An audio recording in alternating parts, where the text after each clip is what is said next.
नमस्कार, जय हिंद साथियों। भारत बंद के सफल आयोजन के पश्चात देश के युवाओं की अब ये नज़र है कि आखिरकार अब हमें आगामी क्या प्लानिंग करनी चाहिए, जिसके माध्यम से कहीं ना कहीं हमें एक अच्छी न्यूज़ मिल जाए।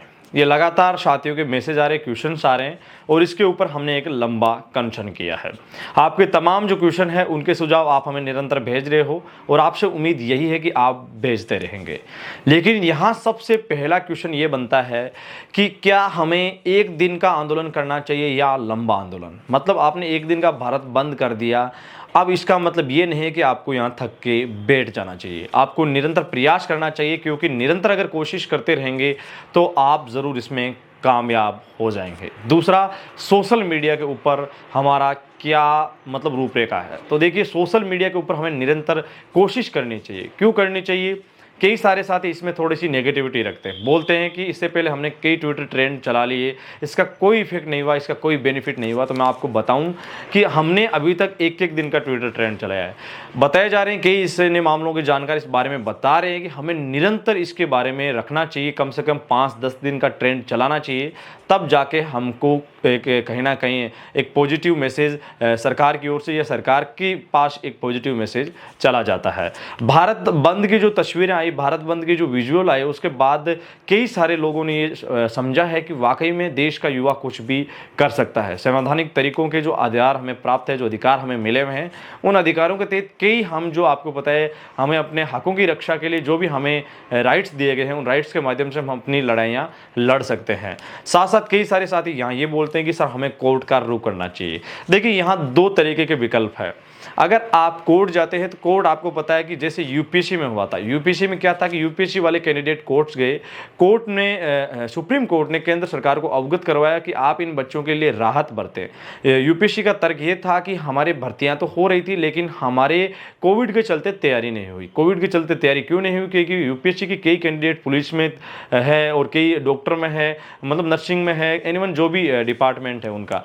तो उससे क्या है कि वो सेवाएं वहां दे रहे थे कोविड के चलते, तो उनकी तैयारी नहीं हुई। ये तर्क था यूपीएससी का सुप्रीम कोर्ट में। सुप्रीम कोर्ट ने केंद्र सरकार को कहा कि आप इनके लिए राहत बरतें। केंद्र सरकार ने वापस अब जवाब दिया है कि हम इसमें राहत नहीं बर सकते, क्योंकि आपकी भर्तियां लगातार चल रही है। अगर आप में से या हम लोग अगर कोर्ट का रुख करते हैं तो कोर्ट के रुख में हमें ये एक जो बात है जो यूपीएससी वाली है, ये कहीं ना कहीं वहाँ एक मजबूत प्रूफ हो सकती है, मजबूत हमारा स्तंभ हो सकती है। क्यों हो सकती है? क्योंकि उनकी दलील थी कि सुप्रीम कोर्ट में हमारी भर्तियां चल रही थी लेकिन हमारी तैयारी नहीं हुई, तो भी सुप्रीम कोर्ट ने उनका साथ दिया और उन्होंने केंद्र सरकार को ये कहा कि भाई राहत बरतें। जबकि आर्मी की तो भर्तियां नहीं हो रही है, तैयारी हो रही है। अगर ये हम अगर फाइल करते हैं वहाँ, तो ज़रूर हमें एक राहत मिल सकती है और सुप्रीम कोर्ट केंद्र सरकार को कह सकती है, क्योंकि ऑलरेडी भारत के नियंत्रक एवं महालेखा परीक्षक इसके बारे में चिंता जता चुके हैं। और ये चिंता भी अगर आप कोर्ट का रुख करते हैं तो ये भी आपका वहाँ एक स्तंभ माना जा सकता है। कोर्ट के रुख करने के लिए आपको पता है अभी इसके बारे में कई चीज़ें हैं वो सामने आई नहीं है।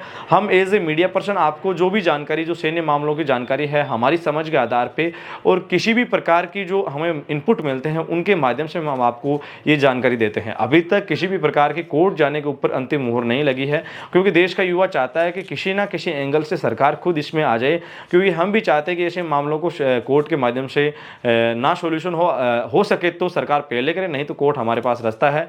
और शायद देश के युवा इस बात को जानते हैं कि अब हमारे पास बेहद कम समय है, क्योंकि जितने भी युवा है वो एज के जो मानदंड हैं उनको पार कर चुके हैं। तो कहीं ना कहीं हमें भी इसमें संज्ञान लेना चाहिए। साथ साथ कई डिफेंस संचालक, डिफेंस एक्सपर्ट इस बात में अभी भी है कि 10-15 दिन के अंदर एक बड़ी रणनीति बन के, और आपको पता है कि रणनीति के बिना कोई भी काम संभव नहीं होता है। रणनीति बना के और उस पश्चात काम करना चाहिए। भारत बंद को आपको पता है कम से कम 15 दिन पहले रणनीति बनाई जाती है, 2 दिन उसके ऊपर विचार किया जाता है, फिर उसके पश्चात मुहर लगती है और फिर पूरे देश में धीरे धीरे करके माहौल बनता है। और इतना सफल आयोजन सैन्य भर्तियों के मामलों को लेकर पहली बार हुआ, ये आप और हम अच्छे से जानते हैं।